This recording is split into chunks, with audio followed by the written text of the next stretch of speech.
my name is Sadhan. I am from India.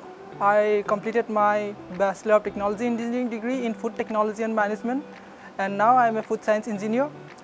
After that, I came here in France to Honoris to pursue my master's, which is in Project Management for Food Factories of the Future. I chose this program because I found the curriculum very innovative. It has subjects both related to management as well as engineering and food. So I found subjects such as advanced process control and food processing very innovative, and that is why I chose this master's.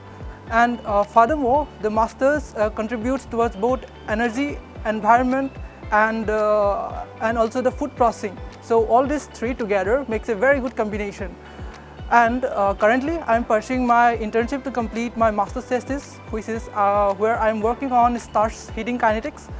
The master's program, Project Management for Food Factories of the Future, has helped me a lot through this internship, because the program has many curriculums that directly contributes towards my this thesis.